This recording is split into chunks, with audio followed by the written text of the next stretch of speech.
Hello, I am Ruby Falconer. Today's date is February 8th, 2021, and this is a Shamanic Egyptian Astrological update for the week ahead. We continue to be in Mercury Retrograde. Mercury is retrograde in the sign Aquarius. It turned retrograde on January 30th and will turn direct on February 20th.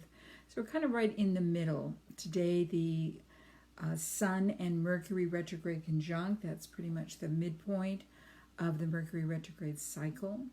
And over this next week, we are going to have Mercury move through a square to Mars. Mars is in Taurus, so we have that ongoing energy between the Taurian planets, Uranus in Taurus, Mars moving along in Taurus, but still there. And also it will conjunct Venus, which is in Aquarius, and it will end the week in a conjunction to Jupiter. So Mercury retrograde is always a time to go inward. It happens about 4 times a year, and it happens every 3 to 4 months.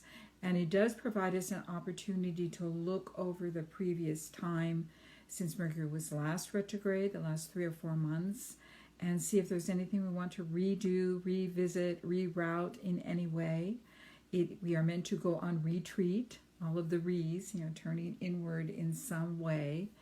And it can be frustrating, particularly for those of us who want to move forward, onward and upward, that type of energy, because Mercury retrograde is not about that. It's about going inward. It's about going into contemplation and introspection. And it's kind of hard because our society is not designed that way, but that's part of the challenge. And we do frequently experience things that force us to slow down in some way.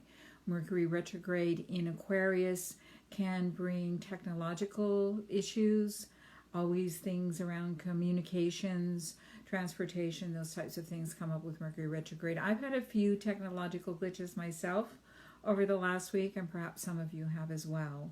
And all that means is, it can be frustrating, but take a nice deep breath and just allow oneself to trust.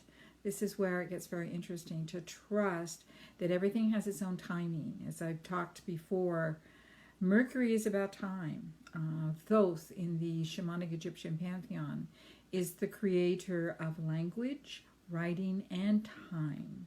So it has a lot to do with our perception of time on this plane. So revisiting, allowing ourselves to slow down, to take the time to look at things a little bit more closely to see if this truly is the direction that we want to go in. If we're truly being understood, if we're being heard clearly. Mercury's about communication, taking the time to repeat ourselves, to make sure that people are hearing us, and taking the time to make sure that the route that we're on is the one that we want to be on, rerouting if we need to. So that's what Mercury retrograde periods are about.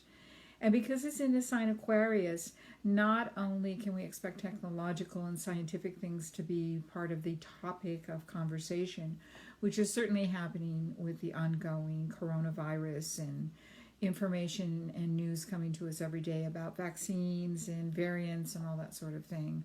It very much taking the collective, Aquarius is about the collective, occupying the collective mindset. That's very much going on. But it's also an opportunity for us to vision and to imagine life as we want to be living it, both for ourselves as well as our planet. So those kinds of issues are coming up as well during this time.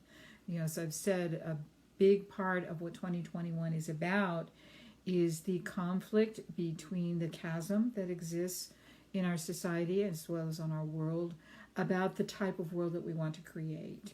So it's very important for all of us to envision the world that we want to live in, both personally for ourselves as well as collectively, because as the Shamanic Egyptian Neter, Ptah, who is most associated with Aquarius, teaches us, the thoughts that we think, the words that we speak, create the actions that we take.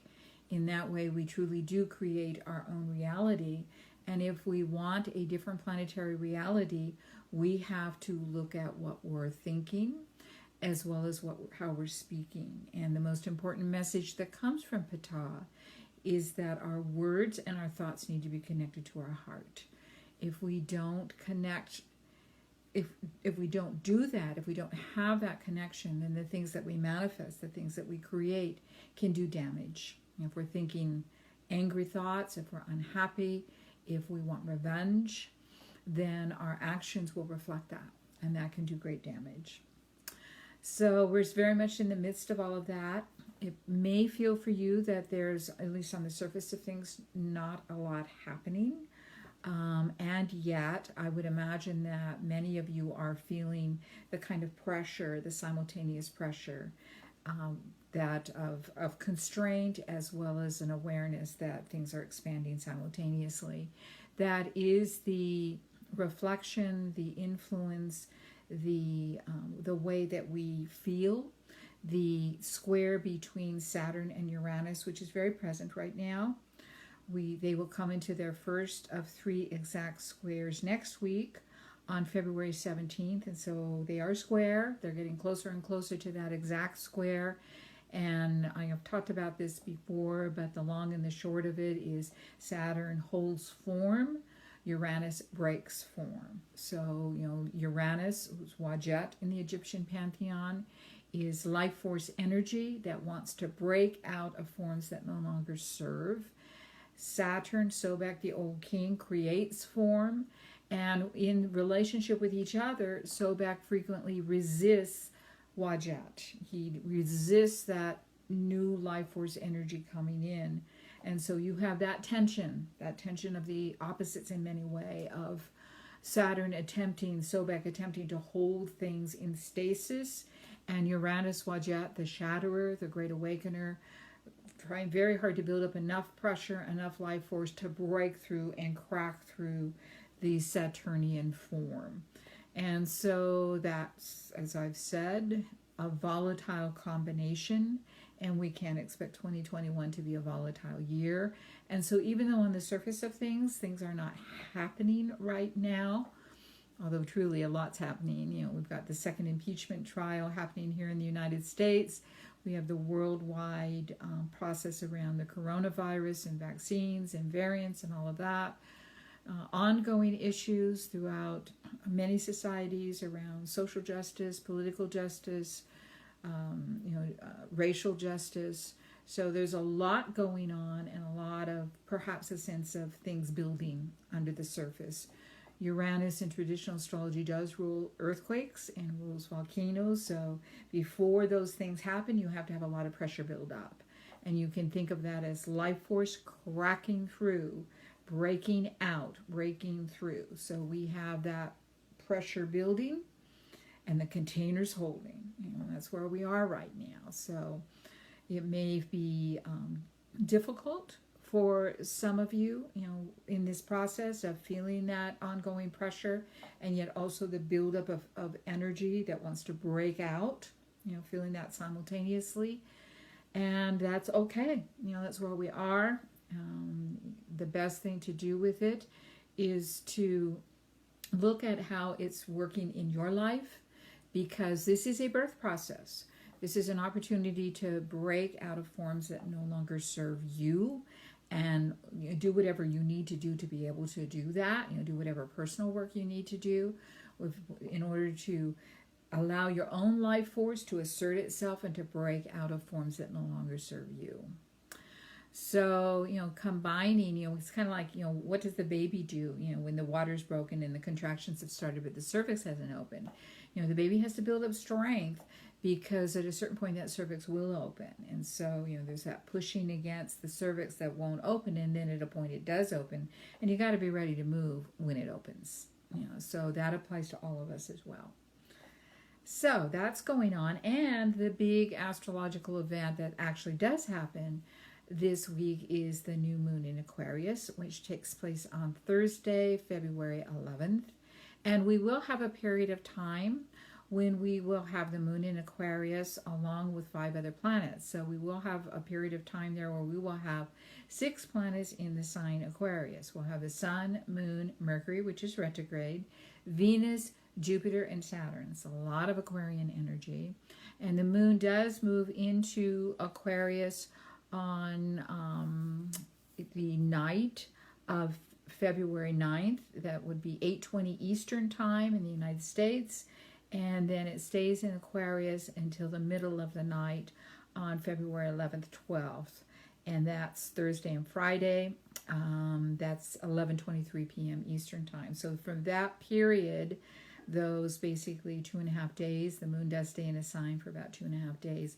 We will have 6 planets in the sign Aquarius, 2 of them luminaries, the sun and the moon. That's a lot of Aquarian energy. So, again, everything about that sign Aquarius: vision, technology, science, taking responsibility for what we create, being willing to visualize and to vision the next creations that we want to manifest for ourselves, and knowing that what we create for ourselves is part of the collective creation. And we're very much in this birth process where we're creating a new society, certainly in the United States, a new way of being.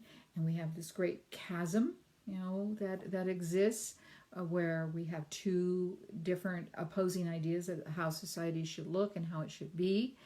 And there is a struggle there taking place between them. And that's happening one way or another worldwide. And so it's also about the planet and the type of values, the type of world that we want to live on. And so everything that we create for ourselves, we have the microcosm and the macrocosm. Everything we create for ourselves is in some way reflected in the bigger picture. And so it's important to do that creative process for our own life force and our own lives. But it's also important to do it as a citizen of planet Earth, citizen of whatever country you live in, whatever community you're a part of, whatever family you're a part of. It's important to do it for the people that you're connected to and the collective that you're connected to as well. This is about creativity, and about life force. That's what these times are about. Okay, so what I would like to offer as a journey today is a journey with the Egyptian nectar that is most aligned with the sun. And I started to say 2 because, I was thinking in terms of the new moon, where we have the sun and the moon.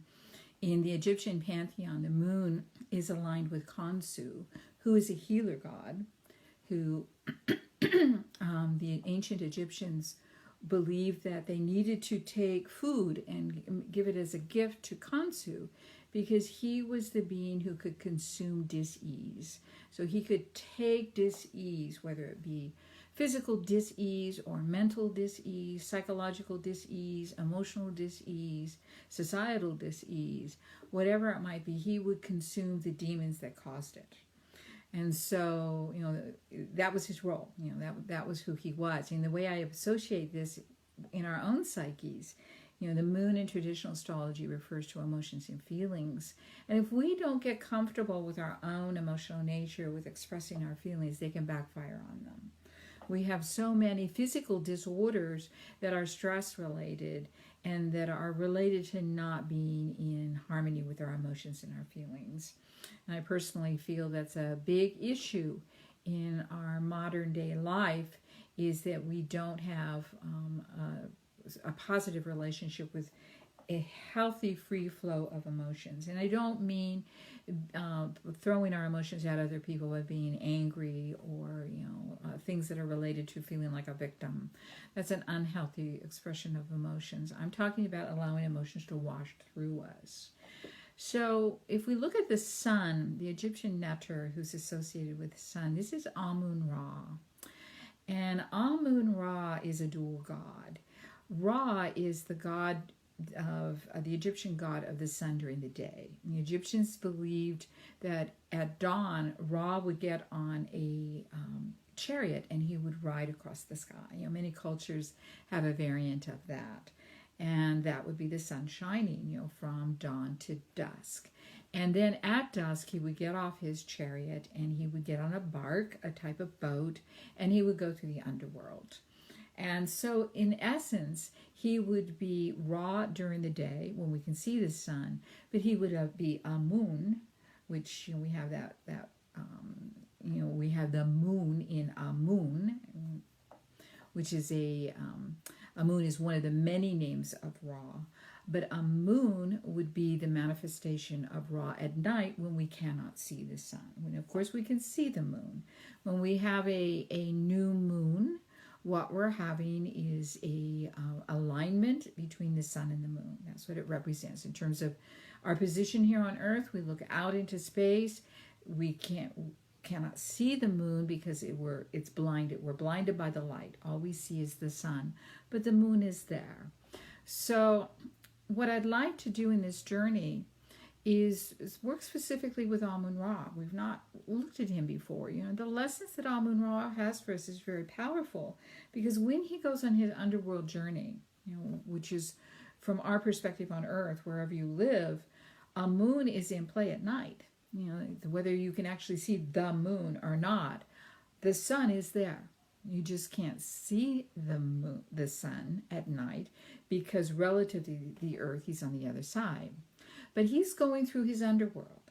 And in myth, Egyptian myth, what's happening during that time is that he meets all kinds of demons who want to consume him and want to gobble him up. And so he has to go through a journey where he battles his demons. And he's not alone. He has Sat, the warrior king, who goes with him, who defeats one of the greatest demons, Apophis, who's a 9-headed monster and wants to swallow Amun whole. But he encounters other things as well. And so from a symbolic perspective, this represents a type of a dark night of the soul. And it also represents a basic truth about living on planet Earth. And this applies to both as individuals as well as collectively. And we go through amazing times when everything seems to be going right and we're shining our light and things are good and we're happy. The golden age, you know, Ra is often, you know, his chariot is a golden chariot. You know, things are going good. But these things never last. They're not meant to last. You know, they're meant to have their time. And then we have to go into the underworld. And we have to confront our demons. You know, in some ways, that's what's happening collectively to all of us on planet Earth, is we're going through a kind of a dark night of the soul where we're having to confront our demons. It's certainly happening here in the United States. And we're having to do battle with them in some way. And the most important thing to remember about this, in terms of its symbolism, is Amun does come out. You know, he travels through the underworld. He defeats his demons. And then he comes back to dawn again and gets back on his golden chariot and begins another transit of the sky. And we do this as well. You know, we go through those periods of darkness where we have to battle our internal demons, and we take what we've learned and we bring it back out into the world again. So what I'd like to offer today is an opportunity to go on a journey with Amun-Ra and go through your own journey through the underworld as well as through the upper world as well. Take what you've learned and bring it into the upper world as well. And I want to suggest that whatever comes up for you is going to be precisely what you need at this time. You know, precisely what you need to be looking at within yourself. Whether it's some kind of reluctance to deal with something, some kind of holding back, some fears, some resistances, some habits that you need to let go of, whatever it might be. What are your demons? You know, what is it that in order for you to truly shine and to truly be on your chariot, you know, your golden chariot, going through your own personal golden age, what do you need to do battle with in some way? So we're going to ask Amun-Ra to show this to each of us, as well as to support us in this process of knowing that after every darkness comes the light, and the light inevitably will dissolve into darkness. You know, we live on planet Earth. You know, look what happens every single day. We have night and day. We cannot avoid duality, at least not in this manifestation of experience on planet Earth, not in this dimension.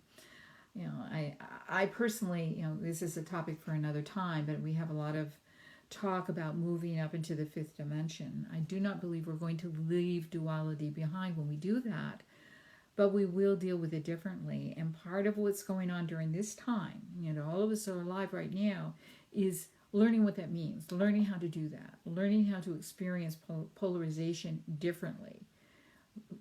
Right now, we're extremely polarized as a nation and as a world. So how do we learn to deal with duality, the inevitable existence of polarity in a different way so that we don't cause destruction and grief? You know, that's to me our bigger mission. And as we learn that, we will move into a different dimensional reality, which I personally don't think is going to exclude duality, but we will experience it differently. So I want to invite everyone to take a couple of nice deep breaths.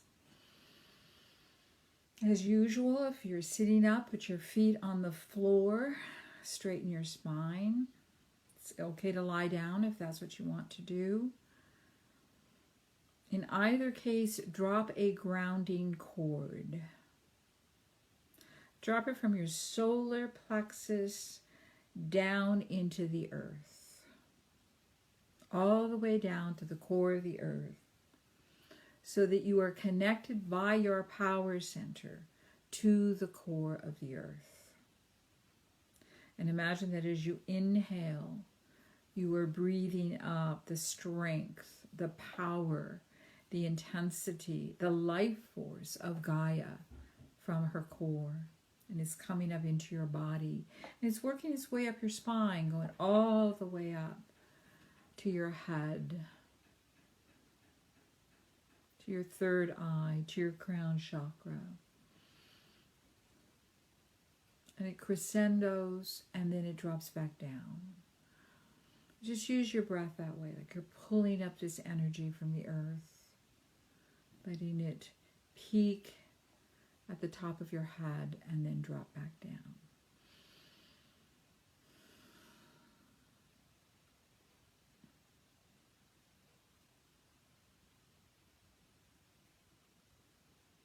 And I want you to imagine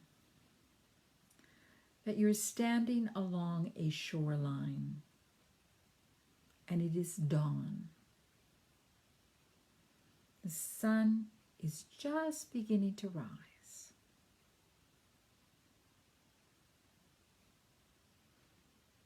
It's peeking its rays over the horizon. It's shedding and sharing its light. The shoreline, maybe along a beach, maybe a lake, maybe a place you know, maybe somewhere else.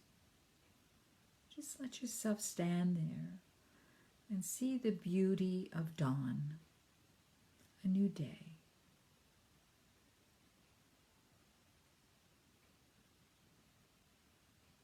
And I invite you now to look around, and as you do, you see waiting there for you a beautiful golden chariot. And standing next to this chariot is an amazing golden man. This is Ra, the Egyptian god of the sun. He is magnificent, glorious in his brilliance. And he motions to you to come forward and to join him in his chariot.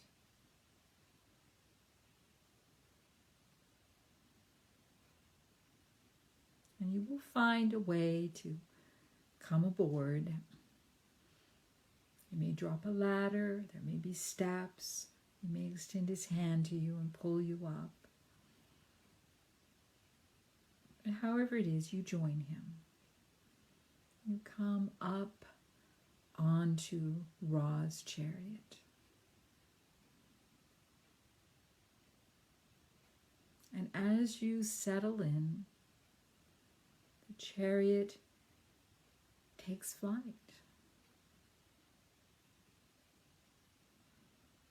And it soars into the sky.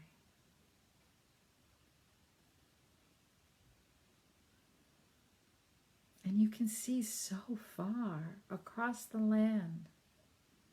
You see the mountains, the trees, the waters and rivers. settlements of people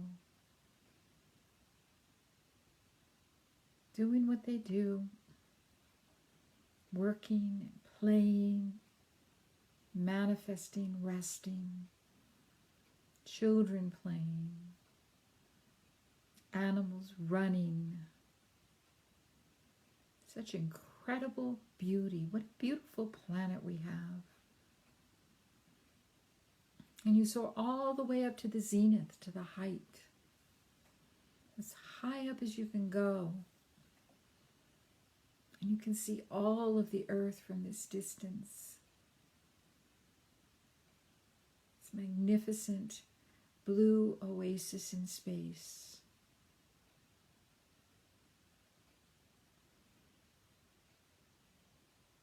And then you begin the descent.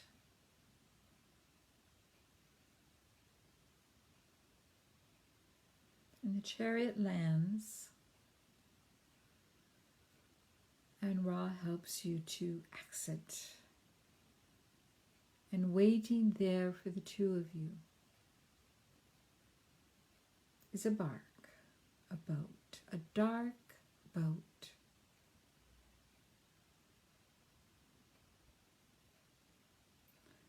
And when you look at Ra, you see he has transformed.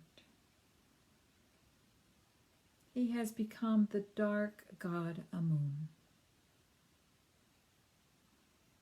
And he invites you to join him on a journey through the underworld, where you will meet your personal demons. What it is you need to work with in order to become the person you came here to be. Whatever it might be. What do you need to do battle with, knowing that if you don't, it will consume your life force. It will consume your soul. So travel now with the moon through your underworld and let him show you your demons, what it is you need to work with.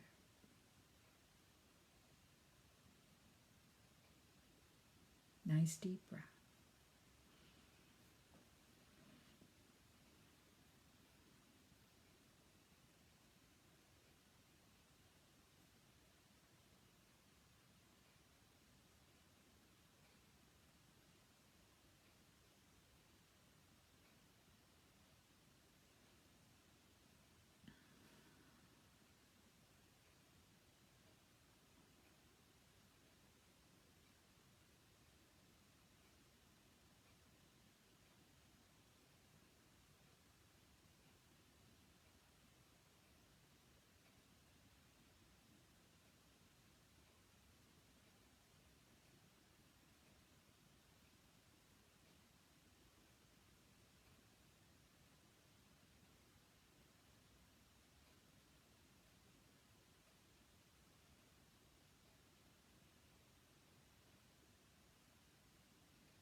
The light is changing now, and you can see that you are coming to the end of your journey.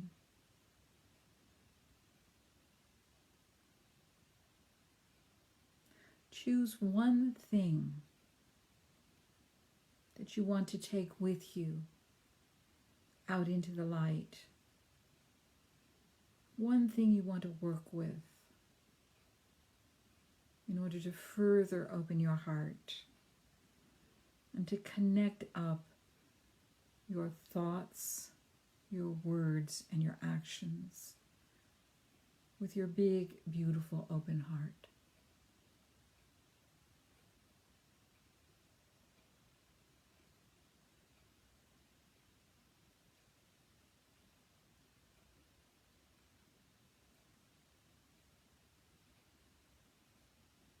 And you exit now the underworld. You come into the dawn.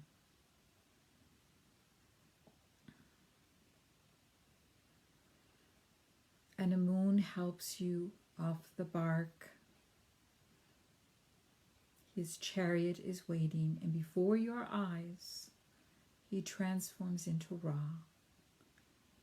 And some of that beautiful golden light rubs off on you.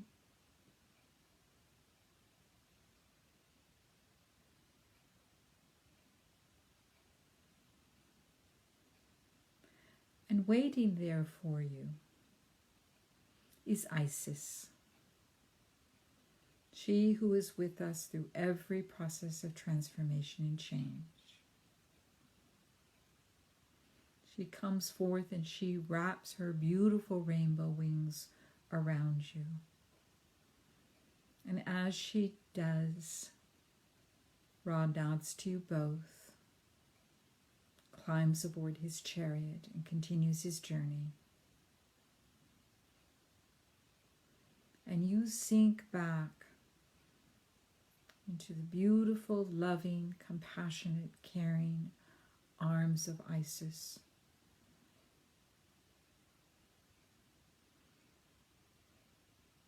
Knowing that whatever it is that is your next right step in your journey toward wholeness, you are not alone. You are always held in the loving arms of Isis.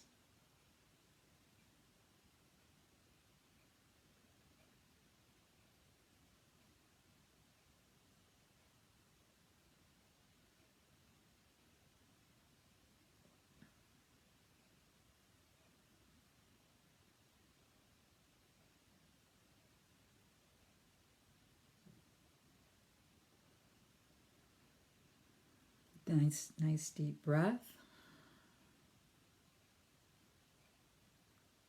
And come gently back into the room.